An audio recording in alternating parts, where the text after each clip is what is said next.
right, welcome back to COTF, where we are praying for the frames, and we are back at it again with round number 2. Again, I am littlerugaard, your host, and joining me as co-host is the commissioner himself, Giltspire. Welcome back for round number 2. Are you prepared for some Wrecker's Yard action? I am indeed. Most of all, I'm prepared to see what killer we're going to be bringing today. Huntress. As we've seen, I was about to say, we've seen a lot of Huntress, but I will say we also saw some like Deathslinger last week. True. We saw a Cenobite, which I would love to see more of Cenobite. So I'm definitely really curious to see here what killer they bring today. My bet is on Huntress, though, nonetheless. Yeah, I mean, odds put Cenobite as top of the B tier, and I think that holds. I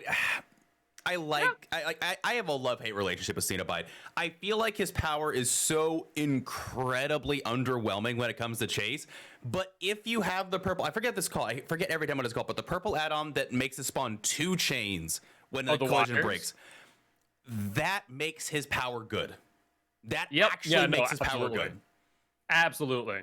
So if you take that, I can see it being okay, but he just, every time he uses power, I'm like, got it, and there is nothing to show for it. Every time. I mean, unfortunately, how the Cenobite is, it really does feel like almost like a worse nurse at times, where it's like more risk, less reward, because it really does take some good skill to get that hit. Yeah. It's definitely a huge skill cap, and it's just not rewarding. So, I don't know. It's fine. I have seen some really good Cenobite players show up in comp, and props to them. I don't know how you do it. If it was a toss-up between Cenobite and Huntress, it'd be like, give me the hatchets. It's so good. Huntress is so good on this map.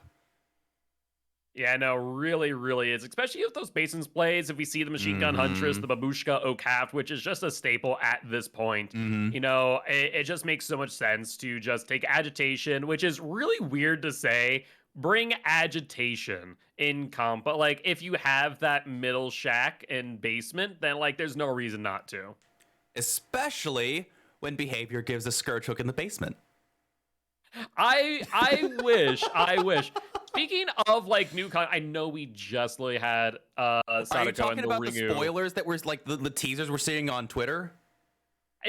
Yeah, I guess. Okay. Okay, here's the thing. I was convinced for the longest time with all the different teasers, like, oh, this is just, you know, to make hype for mobile. The last one I saw last night, I'm like, oh crap, it's actually FNAF, isn't it? It's actually going to be FNAF. It's seeming like it. I mean, so on the nose. It's so on the nose. It just seems like it. There's no way around it. Like I've been saying for so long. Like, yeah, I think it's going to happen eventually. Like everyone was asking me, like, do you think FNAF will be the next one? I'm like, no, probably not this year. Like I don't think that we would see it within that last year of content. And sure enough, we didn't. And like, well, you know, it wouldn't surprise me if we saw something maybe for the anniversary. And here we are. So close to that where we're already starting to get a little bit of sneak peeks and spoilers where, yeah, I would definitely be willing to bet we're probably going to see like a FNAF character and the different skins are just going to be like Bonnie, Springtrap, Freddy, just that. Yeah. Basically, there's going to be Link sets, and I think that's going to be perfectly fine, and I'm okay with it. I just want some more good Scourge Hooks. I don't want to see any more boons. Please just don't. Stop, right? And actually, you know what would be kind of cool? A new indoor map. I have to hard disagree. I don't want another indoor map. You don't want FNAF because you think it's a kids horror series. I don't want FNAF because I don't want another freaking indoor map. Can we stop already? That's my personal thing. So anyway, I had something and then you said indoor map and it triggered me. I'll think of it after this match. We are loading in it. Oh, you called it. Okay, Pinhead. I was not expecting that. It's definitely an unexpected pick. Like I said, I would still be willing to bet the Huntress at the end of the day. But, I mean, if they're able to be on point with those possess chains. The box. finding the box even bigger. I mean, that's one of the things about Cenobite. It is understanding the RNG and spawn logic of the box, being able to find it right away and triggering Chain Hunt, especially as we see a totem out in the distance right now. I saw two totems. Yeah, this is huge for this killer right now. Yeah, a fantastic start to say the least. And why do we? Is that aura? Is that what was that aura we saw? Is that Undying, or is that an add-on? Probably Undying, more likely than not, as we did see two totems. So I imagine just getting that aura reading next to that dual totem, and sure enough, that is the Undying putting in some work. And looks like if Meg with that box will be hit by the Chain Hunt. Indeed. So is Chain Hunt still bugged? As Survivor against Pinhead, I have had multiple instances where I tried to solve the box and I kept getting attacked by Chain Hunt. So it's not bugged. Basically, what you have to do is you need to start solving the box prior to when Chain Hunt or the chains are spawning. If you don't, and just there's like an errant chain just kind of already out and mid-spawn, then it's going to hit you. It's why actually there is strategy to have a second survivor with you, and then for you to go in a corner, almost like you're body blocking for Victor, and then solving it that way. Oh, interesting. Also, you're going to have to help me out here. What does the original pain do? I know that that's the original pain, but I don't know what it does. Oh, the dead heart. Doesn't help, though. Wow. Another box activation. Yeah, second box activation, 0 gens completed. 1 totem was cleansed, however. I kind of a back and forth here, but like, okay, here we go. Here's an idea. Every time Pinhead gets his box, we take a shot. We're gonna start a new drinking game. Oh God, that. You know, I feel like on some maps it might just be like 0, and some maps it'd be like 50. This could be fun potentially. I don't know, but oh, and they see another survivor over here caught out with the. They're not committed though. 1 gen down. Oh, okay. I'm very confused by the decision. There was 2 survivors, 1 on the left, 1 on the right, like fully boxed out, prepared to take a smack to the face. And they decided to go back for the hook. I respect it, don't get me wrong, but at the same time, I do question it. Well, we see this gen in the center is getting absolutely chewed through by Ruin. Yeah. So maybe just waiting it out. Like, to be fair, I think the Pinhead is on the frontal here. They've only got 1 gen done. They've got a hook that they can camp out. They've had, yeah, the Chain Hunt's just now getting solved and taken care of. You can probably come over here and stop it, but also, there's no way the survivors have not seen Ruin over there, right? Oh yeah, there's no way. That has to have been called out. It will take 16 seconds for the survivors to try and cleanse that. And we do see second stage. Looks like Pinhead will be going over to it and using their possessed chain to stop it. And yeah, look at that. That was a brilliant play there, utilizing that possessed chain for that extra mobility and distance to interrupt the cleanse. I don't even know if they're trying now. Oh, there they are. They do try, but a miss. Yeah, Cenobite's in a really good spot right now. Yeah, I mean, they are going to push this survivor to death hook unless these survivors can make a coordinated effort to get back into the game here. And 1 survivor dead on 1 gen completed is not where you want to be at. True, especially if they have the option to, they don't even have to tunnel right now. They can wait. But I imagine, like, every time I've played, if you don't tunnel immediately, that survivor disappears. You never see them again. Oh, yeah. Exactly. So I would not be surprised in the slightest if we do see a tunnel here. There we go, yeah. And sure enough, we do see the Meg. There is the possession chain body block. And the down. Call it trying, but just not able to make it happen. Also, I love how Claude started getting attacked by the chains after they taking a hit from Meg. That is so interesting. Well, so what happened there is Claude actually ran through the chains for Meg, breaking them, and thus the additional spawns thereafter, especially with the impaling wire that you see down there, then actually targeted Claude. So impaling wire, just a brilliant add-on for the Cenobite to bring in. Another box! Okay, Rue. I'm starting to regret that idea about taking shots for every box. I'm just saying. Oh, man. I was slapping on Pinhead before this match, but I don't know. Time Lord's over here trying to convert me to a Pinhead. Yeah, like I said, if you can find those boxes and understand the spawns, you're in a really good point. That's a mid vault there, and will be a down on the Claudette.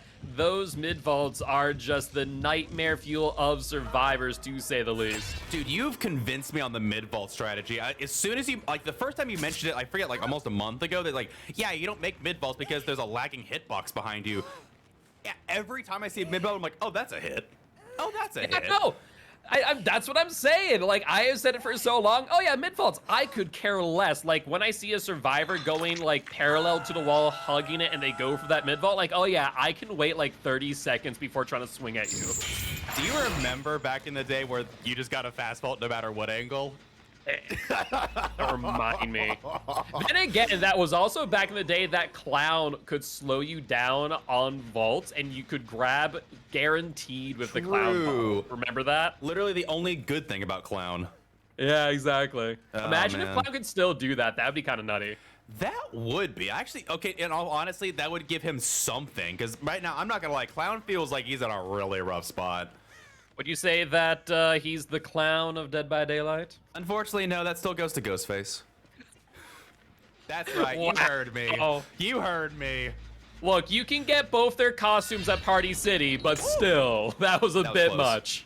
Yeah, you're right. That was super close. You're right. Actually, yeah, that's probably where I know Scream from the most. Is Party City always has like a billion different versions of that same mask. Man, now you're bringing up nostalgia. Oh my goodness. And that's the progression of second stage. Another gen popped off, though, so survivors are not giving up here. But this killer definitely has a lot of pressure going for them. And if they're able to get this down before this unhook, I think they pretty much have the game in hand. It's very possible. I mean, to be fair, they are a 115 killer. They got a little bit of chase, you know, not much else. There is still a 3 gen, and this middle gen has been essentially held down. Yeah, it's still regressing from that dry kick forever ago. You just go for this tunnel, right? Yeah. Oh, 110% go for the tunnel. Get another survivor out of the game. There's that, Why was that survivor? Uh-huh. You're seeing now why they brought the original pain, because when Possessed Chain hits them, it procs Deep Wound.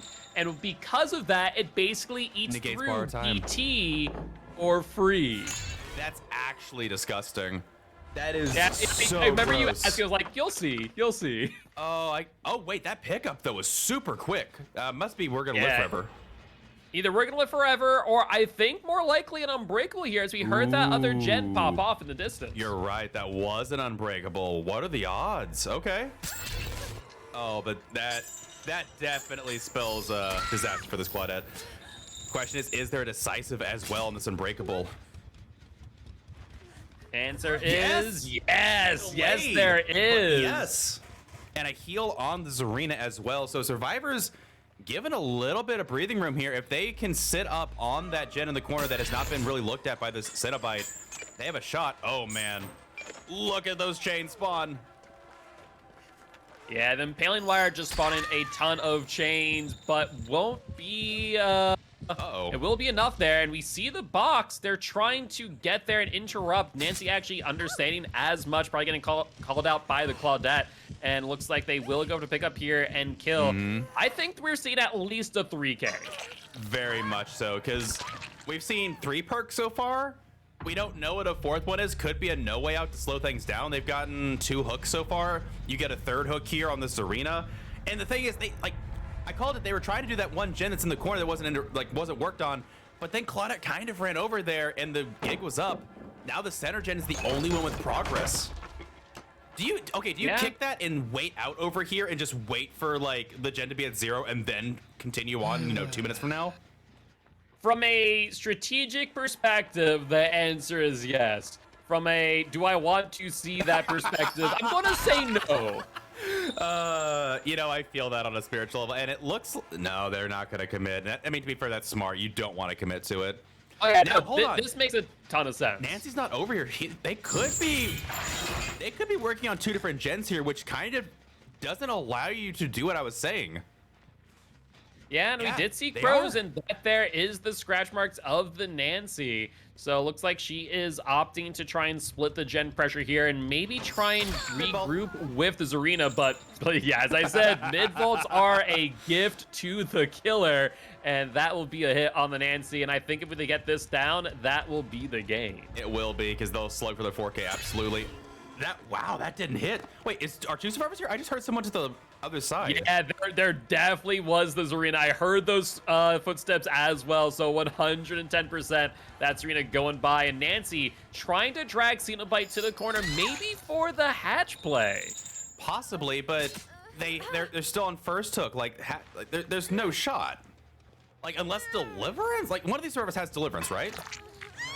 I'd imagine so. We do see Zarina actually did heal up, so maybe finding a med kit left back by another survivor, and Cenobite checking some spots for the box so they can get some information on the Zarina. Oh, keep in mind though, Chain Hunt actually does weaken with the number of survivors remaining in the game. And honestly, I'm kind of all for that. Like, in a 3v1 scenario against Pinhead, it's already an uphill battle. Like a 2v1, just no. Oh my goodness, I just saw 5 chain spawn. That was a beautiful sight. It is what I like to call the chain storm. You know, there's a chain hunt and then there's the chain storm, which you saw right there with Still impaling better wires. than... Sometimes they just break, you know, 2, 3 of them, and all of a sudden you just have 6 chains on your back. Still better than Merciless Storm in my book. You're not wrong. You're not wrong. So here's the thing with Merciless Storm. It is a perk that is meant to be a fun perk for survivors to play with. It's a mini game. Yeah, and I kind of wish they would do more of that. I do want to point out we have the survivor in the basement. Zarina's here around the Cenobite. I think they have the chance for the hatch escape, as Zarina's actually trying to get back and loop towards the shack. The Cenobite is not careful here. I think Zarina's going to go for it and might just get it, but the animation... No, that's they're on the right side. They do get this. It. No way. I think.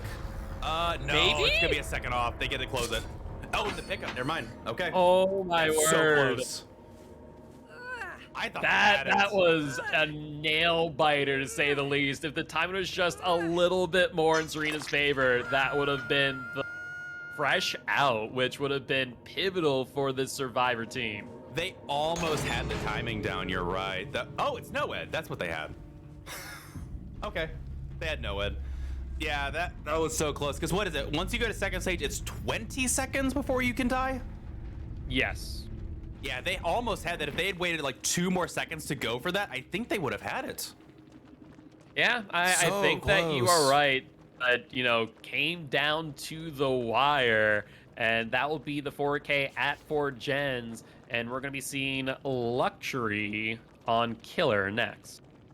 So another 4K at 4 gens. I'm seeing a pattern here. Yeah, I mean, these teams are duking it out, to say the least. For sure. Impressive showing from Pinhead, honestly. I think that might be one of the better showings I've seen from Pinhead in these qualifiers so far. Yeah, I would tend to agree with that. But with that being said, we are going to be getting this lobby set up. And so as a reminder, guys, we have partnered with Stream for a Cause and even have our own fundraiser called Champions for a Cause, where we are trying to help support causes like the war in Ukraine and support the refugees there, as well as Texas with the transgender bill and a whole lot more. As a reminder, Stream for Cause is a nonprofit organization based here in the US, and they support a litany of different causes. So please, if you can, definitely make sure to stop by that link, donate $1 at the very least, and keep in mind that the donation pool actually does influence our prize pool for Champions of the Champions in December. But with that being said, we are going to be back in just a little bit. We're going to be running some ads, and we'll see you soon for match number 2 of round 2.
Welcome back, everybody, to game number 2 of round number 2 in qualifier number 6. I think I got those numbers right. You're watching Champions of the Fog. Yeah, that sounds about right.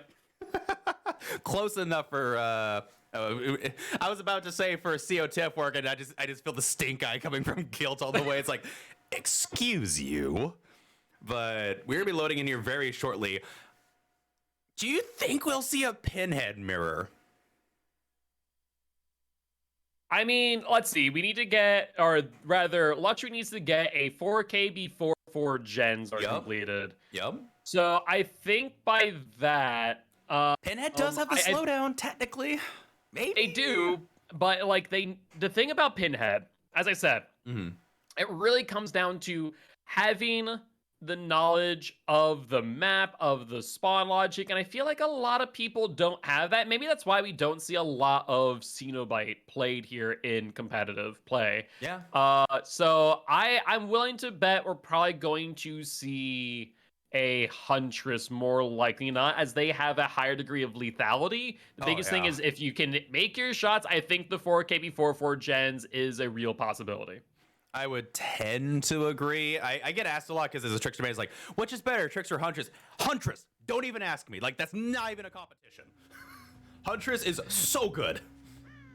That is fair. That is fair. And sure enough, we do see the Huntress Machine out gun on the front line. Huntress. And once again, we see those totems. And yeah, you're right. That is Babushka and the Okaft. So we are going to be seeing those rapid fire hatchets just going out to these survivors. But not able to get an angle on this Feng Min yet, and trying to get this mind game in, but this Feng Min just not giving any distance. None whatsoever, and running through that as well, man, yeah. The W is starting, I mean, 110 killer. Well, there was a totem. The question is there two? Was that just the standalone ruin, or is there a Undying as well? A cheeky little shot there from the Huntress, but just not able to make it connect. This chase will go on for longer. It seems you were right. There were 2 totems, as a second one just got cleansed, and yeah, this is... Veng is taking a really good chase here where they are, and now we're going to go to the corner, waste as much time as possible. I think this was a really good chase for the Feng. Oh yeah, absolutely. I mean, enough time for the survivors to do 2 totems without any real interaction. It just did wonders there for the survivor team. And I mean, after Corrupted Invention, this Huntress is a 1 per killer. And I don't know if you noticed what I noticed, but that pallet break just a little bit faster than normal. Fire up in comp? Yes, definitely fire up on 0 gens completed. Absolutely. Oh man, and well, 1 gen complete, so 4% faster, right? 4% faster? Yes, it would be 4% faster now. But however, I'm thinking that we see the brutal strength. I mean, honestly, all the killers have brutal strength, in my opinion. I couldn't kick a pallet to be broken in 2 kicks, so in my book, all killers are winners. That is fair. That is fair. But we do see that unhook there, drop and chase on the Claudette, and looks like they're gonna be on this survivor now. But no, going back for the tunnel. Going for the tunnel. Makes sense. I think they were waiting to see where the other survivor went. I mean, if they got the hit, then good for them, but I don't think they were gonna commit even if they got the hit there on the Nia. A 2nd gen going down for these survivors. I might be sweating out. No, they went left. Oh, they went right. Okay, I thought they went left for a second there. Does this Feng Min have Iron Will? It kind of seems like it, right? Oh, no. They're definitely getting a lot of good distance here, getting a lot of good mind games. And so I would not put it past them for having Iron Will, trying to do that mind game there at the window. Feng Min not falling for it, and They are just freaking looping this Huntress for days. So I'm wrong. I can actually hear her finally. It's just I didn't hear her before. I honestly, not hitting Fang at the vault might cost them the game. They needed this down way earlier. And the question is, has been 60 seconds, so we don't know if there's a decisive yet. We're going to assume no on the Fang Min.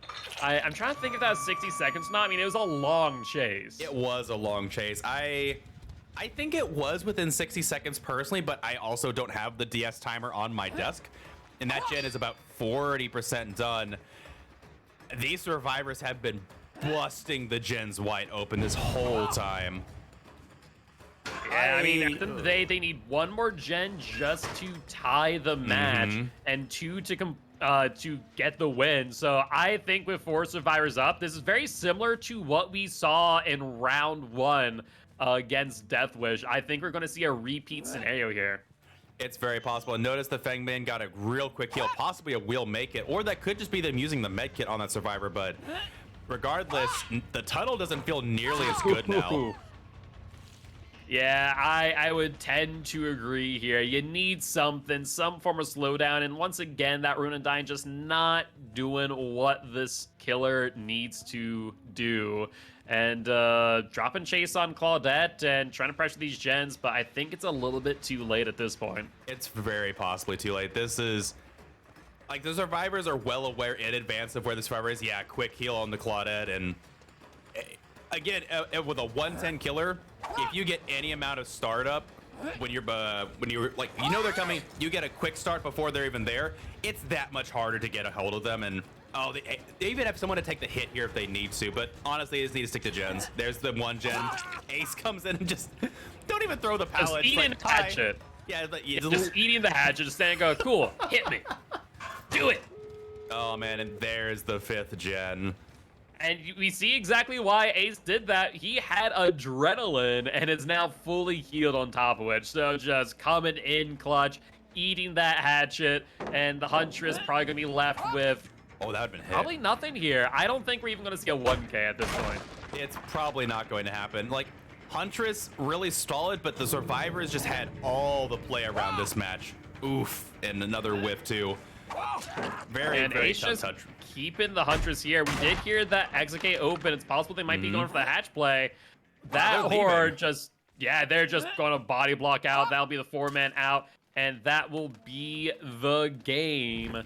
And Millennium going into round number 3 without a loss. They'll be 2-0, one of the 2 undefeated teams. That was a disgusting showing from that survivor team.